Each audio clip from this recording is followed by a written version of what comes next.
Сәлеметсіздер ме оқушылар? Бүгін біздің қарастыратын тақырыбымыз орта мән, дисперсия және стандартты ауытқу. Ең әуелі біздегі тоқталатын анықтамамыз санды мәндер қабылдайтын кездейсоқ оқиғалар, кездейсоқ шамалар деп аталады. Яғни біздегі мысалға қарайтын болсақ, осы мысалдағы бізде берілген белгілі бір сандар біздегі кездейсоқ шамалар деген сөз.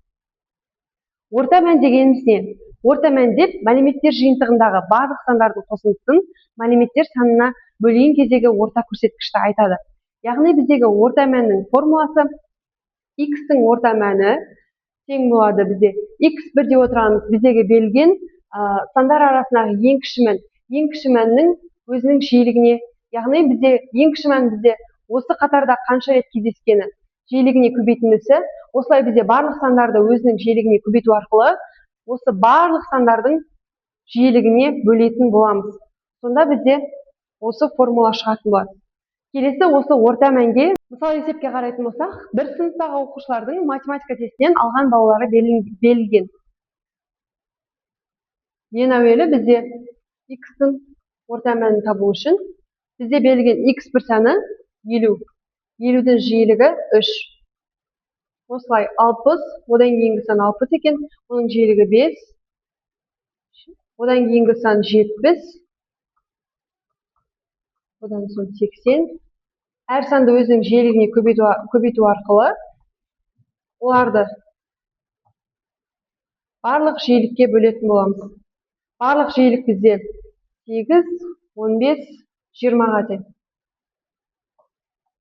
Сонда бізде 1350 бөлінген 20.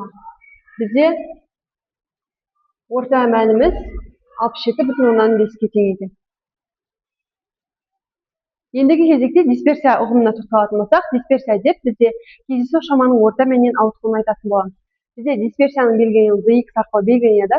Оның формуласы бізде dx тең x квадраттың орта мәні, одан азайтамыз орта мәннің квадратына. Бізде x квадраттың орта мәнін қалай табамыз? X квадраттың орта мәнін біздегі берілген сандардың өздерінің квадратына, яғни бізде берілген санның квадратына оның жиілігін көбейтеміз. Осылай бізде барлық сандарды қосып, біздегі берілген барлық жиілікке бөлетін боламыз.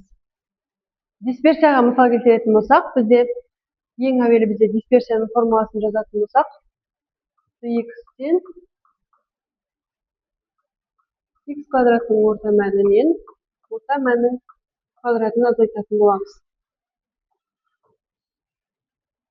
Ең әуелі бізде x квадраттың орта мәнін табу үшін формулаға саламыз, яғни бізде ең әуелі бірінші санның квадраты көбейтілген оның жиілігі, қосылған екінші санның квадраты көбейтілген жиілігі, дәл осылай біздегі сандардың квадратын оның жиілігіне көбейту арқылы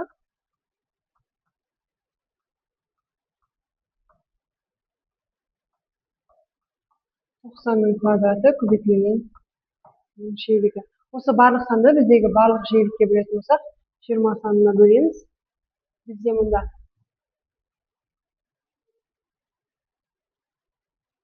50-дің квадраты 2,5, 13-ке көбейтсек 7,5. Қосамыз 60-ның квадраты 3600, оны 5-ке көбейтсек 18.000. Қосамыз 70-дің квадраты 4900, оны 7-ге көбейтетін болсақ 34.300.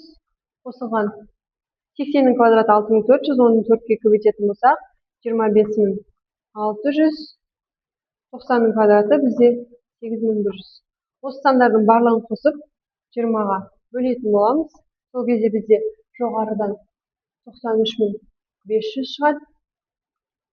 Оны 20-ға бөлсек 4675 шығады екен. Енді біз орта мәннің квадраты бізде неше шығып еді? 67,5 шығып еді. 67,5-ті квадраттайтын болсақ, бізде 4556-ға тең. Енді бізде дисперсияны табу үшін 4675-тен азайтамыз 4556-ны. Бізде сонда 119 деген сан шығады. Бізде дисперсиямыздың мәні 119-ға тең екен. Келесі бізде орташа квадраттық ауытқу. Орташа квадраттық ауытқу деп біз дисперсиядан алынған квадрат түбірді айтатын боламыз. Оның белгіленуі сигма x арқылы белгіленеді. Біз дисперсияның мәнін тапқан едік. Ол бізде 119-ға тең еді. Яғни біз орташа квадраттық ауытқуды табу үшін осы дисперсияны квадратқа ала саламыз, квадрат түбірге. Сонда бізде 119-дан 10,9 шығады екен. Сонда біздегі орташа квадраттық ауытқуымыз 10,9-ға тең. Дисперсиямыздың мәні 119-ға тең.